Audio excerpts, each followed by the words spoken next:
कितना बड़ा मूर्ख हूं मैं। अपने सगे बड़े भाई को पहचान नहीं पाया और उन्होंने भी मुझसे कुछ नहीं कहा। क्यों? और इतना बड़ा सत्य क्यों छुपाया माँ ने मुझसे? संसार की प्रत्येक माँ जो भी करती है वो अपने संतान के भलाई के लिए ही करती है। तुम्हारे जन्म के पूर्व तुम्हारी माँ ने जो कुछ भी देखा, समझा और सहा था, उसके बाद से उनका प्रत्येक कर्म, प्रत्येक विचार तुम्हारी रक्षा के लिए ही था गरुड़। ऐसा क्या हुआ था मेरे जन्म से पूर्व?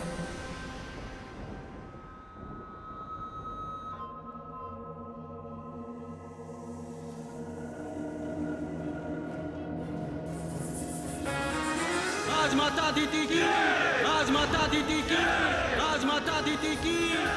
आज इस स्वर्ग के सिंहासन पर बिठाकर तूने अपनी माँ का मान बढ़ाया है। एक और जहां कद्रुमा अपने सहस्त्र डीमों के कारण उत्साहित थी, वहीं दूसरी ओर विंता माँ भी अपने दोनों पुत्रों के डीमों से बाहर आने की प्रतीक्षा बड़ी अधीरता के साथ कर रही थी। जन्म लेने के बाद तुम दोनों को शारीरिक और मानसिक रूप से सक्षम बनना है, क्योंकि जो अपनी सहायता नहीं कर सकता वो दूसरों की रक्षा कैसे कर पाएगा। संपूर्ण संसार आज भौतिक सुख के लिए व्याकुल है पुत्रों, पर तुम दोनों को उस अंतहीन दौड़ से बचकर आत्मिक सुख के मार्ग पर चलना है। अपने परिवार की, फिर समाज की, फिर राष्ट्र की और फिर समस्त संसार की सेवा करनी है तुम्हें।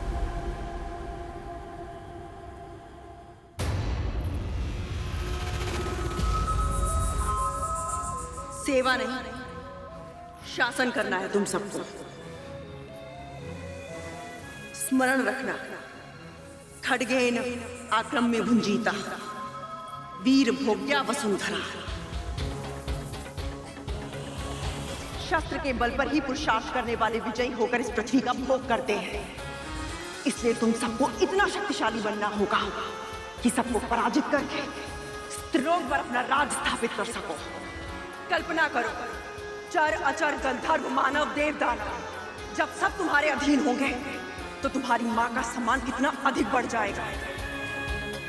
विंता ही नहीं, दीति और अदिति के पुत्रों को भी मेरे सामने सर झुकाना होगा। सदैव सदैव के लिए जीत जाऊंगी मैं। चारों दिशाओं में मेरे ही नाम की जय जयकार होगी। राजमाता कद्रू की जय, राजमाता कद्रू की जय हो। माता कद्रू की, माता कद्रू की, माता कद्रू की, माता कद्रू की, माता कद्रू की। तो क्या आप वासुकी भैया और कुछ अन्य सर्प अपने भाइयों से स्वभाव में इसीलिए इतने भिन्न हैं क्योंकि बड़ी माँ की छाया आपके डिम पर नहीं पड़ी थी? होने वाली संतान गर्भ में या डिम में रहते हुए ही अपने माता पिता के संस्कार ग्रहण कर लेना प्रारंभ कर लेती है।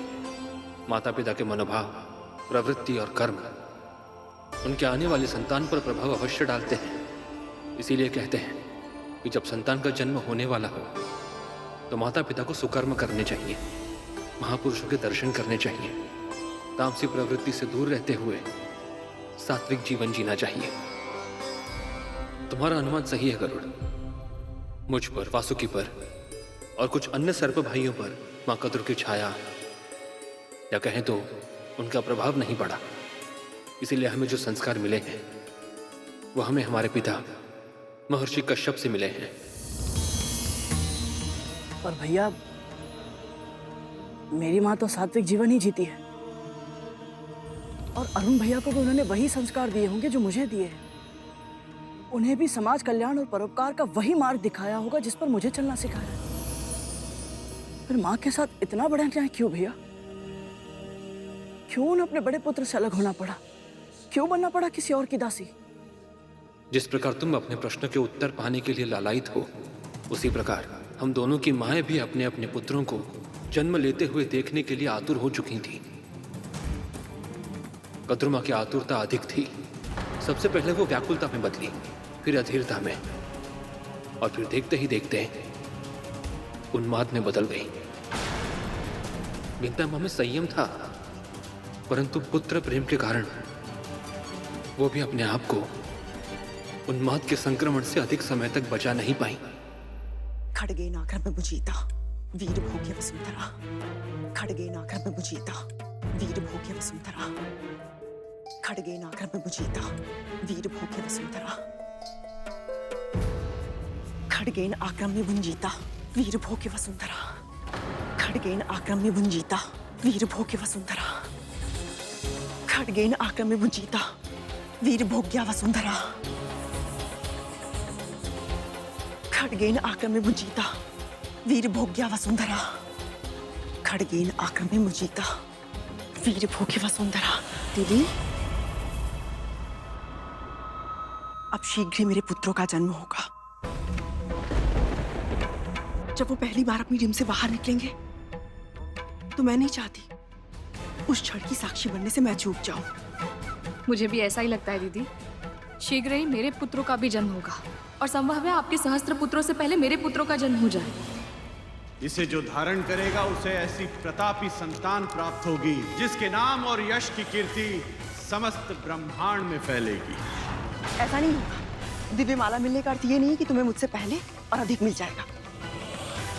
सबसे पहले मेरे ही पुत्रों का जन्म होगा। तो लगी शर्त, जिसके डिम बाद में फूटेंगे उसे पूरे महल को दीपक से सजाना होगा। स्वीकार है।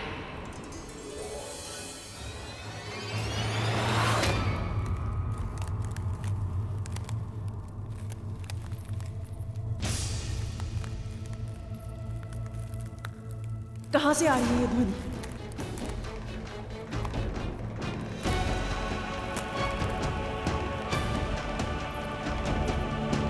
मन की आंखें वो भी देख सकती हैं जिसे देखने में तन की आंखें असमर्थ होती। अब शीघ्र ही पता चल जाएगा कि इस ध्वनि का स्रोत कहाँ है।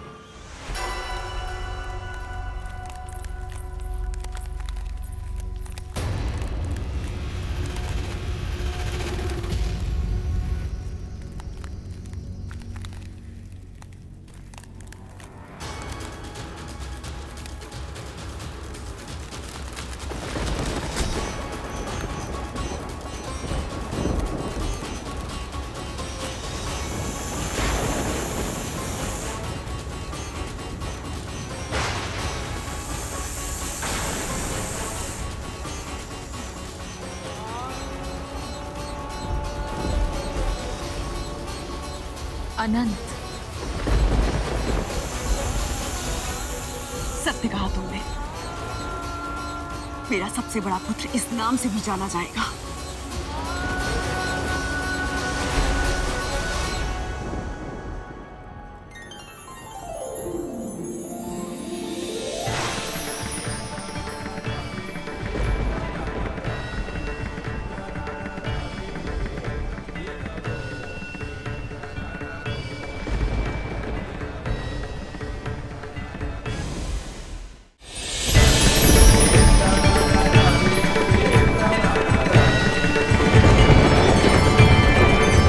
तुम्हारी छोटी मां विंता ने तुम्हें अनंत नाम दिया है, किंतु मैं, तुम्हारी मां तुम्हें शेष कहकर बुलाऊंगी।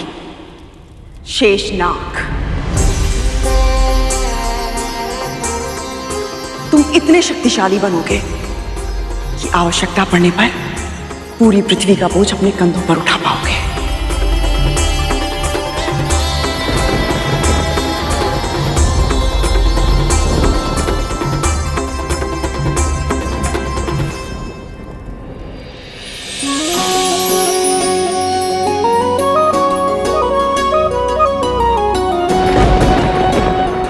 अनंत, तुम्हें अनंत काल तक प्रभु श्री नारायण की भक्ति और सेवा का अवसर मिले।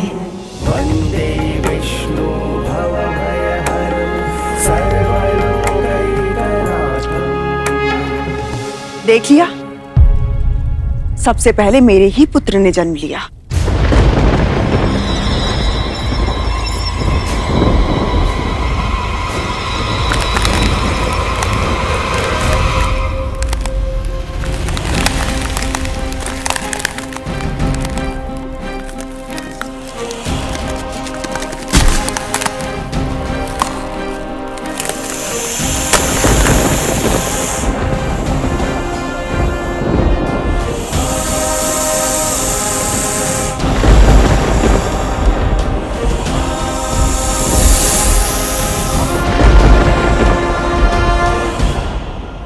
वासुकी कहलाओगे पुत्र। मनचाही लंबाई धारण कर सकते हो तुम।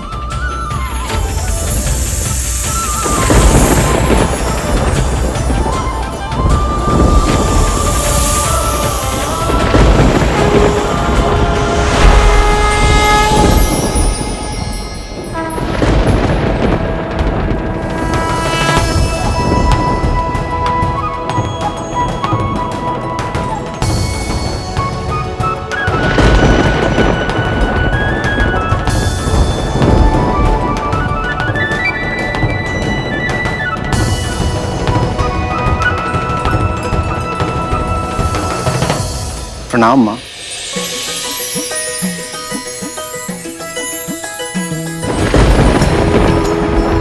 प्रणाम छोटी माँ।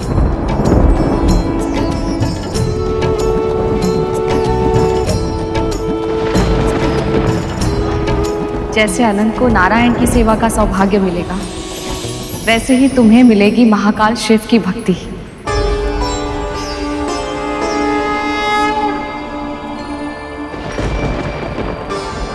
उनके गले की शोभा बनोगे तुम।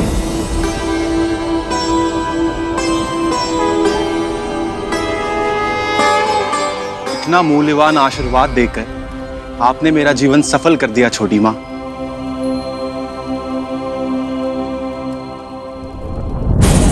मेरे पुत्र इसी की स्तुति करते रहेंगे तो मेरा स्वप्न तो अधूरा ही रह जाएगा।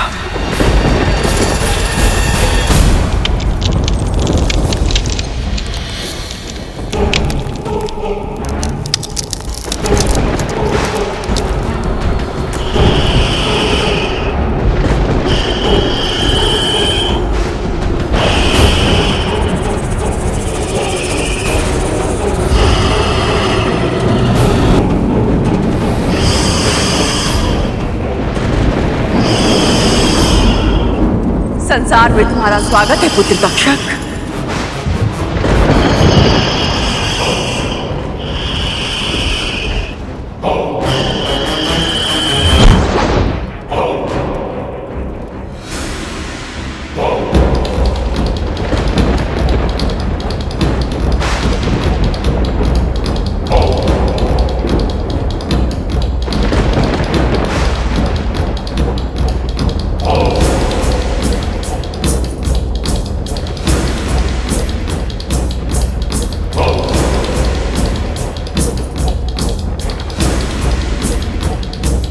तुम्हारे विष की कोई काट नहीं होगी।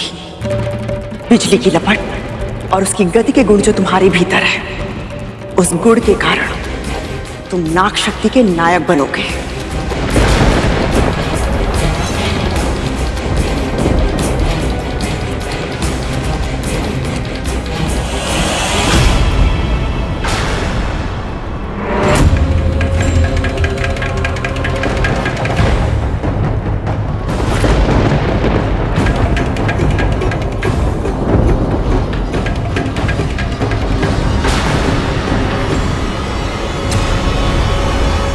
तुम्हारी छोटी माँ है, प्रणाम करो।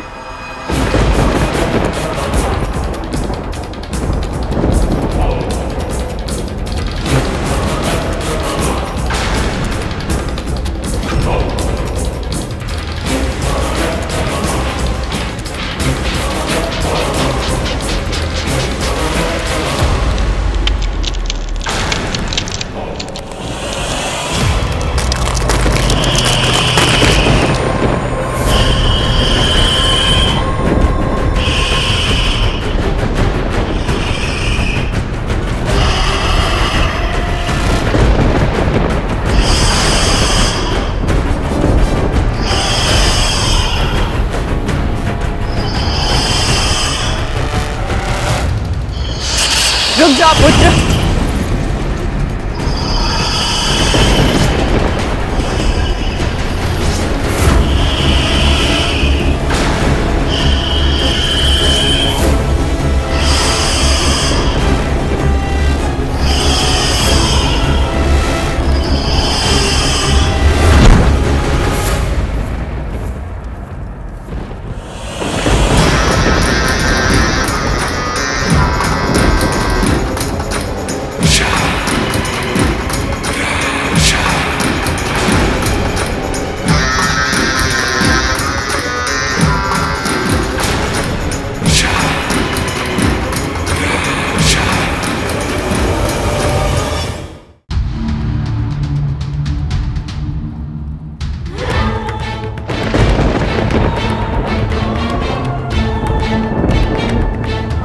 वाह पुत्र वाह, तेरी शक्ति अद्भुत है। साक्षात काल का रूप हो तुम। आज से ये संसार तुम्हें कालिया के नाम से जानेगा। बड़े से बड़े जलाशय को एक ही फुंकार में विषैला करने की क्षमता होगी तुम्हारे विश्व में। ये कैसे आशीर्वाद दे रही हैं कद्रू दीदी अपने पुत्रों को? इनसे संसार का उद्धार कैसे होगा?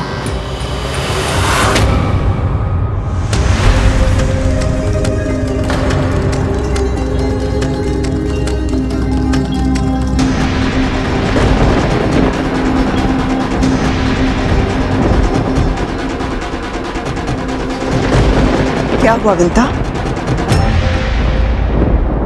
कदम का ये वृक्ष मुझे बहुत प्रिय था दीदी। इसके पुष्पों से मैं श्री विष्णु की पूजा करती थी। एक वृक्ष ही तो जला है विंता, इसमें इतना खिन्न होने की क्या आवश्यकता है? बच्चे खेल रहे हैं, नाश विनाश तो होता ही रहेगा।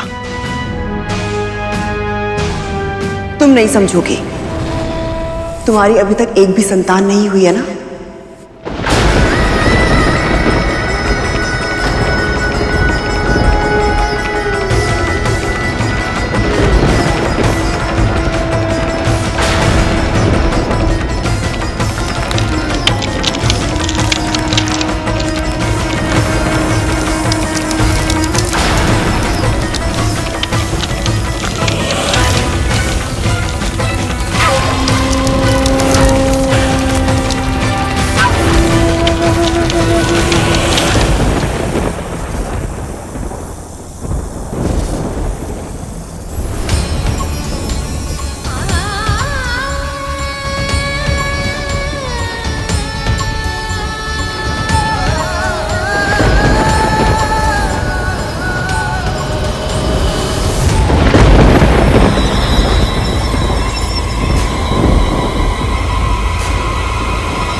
मेरे पुत्र न केवल आयु में बल्कि बल, सामर्थ्य, ऐश्वर्य में भी तुम्हारे पुत्रों से बड़े होंगे। मैं शर्त जीत गई विंता,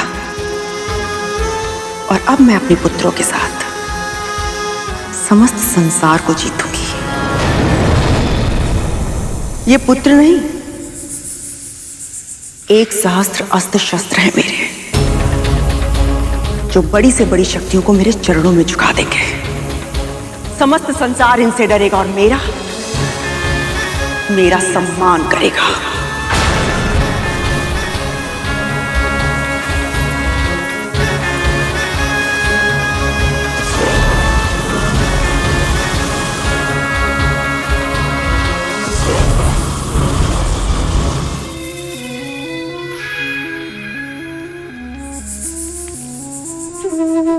दोहराओ। खड्गेन आक्रम में भुंजीता, खड्गेन आक्रम में भुंजीता, वीर भोग्या वसुंधरा, वीर भोग्या वसुंधरा, खड्गेन आक्रम में भुंजीता, खड्गेन आक्रम में भुंजीता, खड्गेन आक्रम में भुंजीता, खड्गेन आक्रम में भुंजीता, वीर भोग्या वसुंधरा, वीर भोग्या वसुंधरा, खड्गेन आक्रम में भुंजीता, खड्गेन आक्रम में भुंजीता, वीर भोग्या वसुंधरा, वीर भोग्य वसुंधरा। कद्रू दीदी के 1 सहस्त्र पुत्रों ने जन्म ले लिया, पर मेरे एक भी पुत्र का जन्म अभी तक नहीं हुआ। कब फूटेंगे मेरे डिम? कब होंगे मेरे पुत्र? उस समय विंता माँ की आंखों में मैंने जो देखा, उसके बारे में कभी किसी ने कल्पना भी नहीं की होगी। ऐसा क्या देखा आपने भैया? मत्सर अर्थात ईर्ष्या। माँ और ईर्ष्या? असंभव। पर शेषनाग भैया असत्य क्यों बोलेंगे?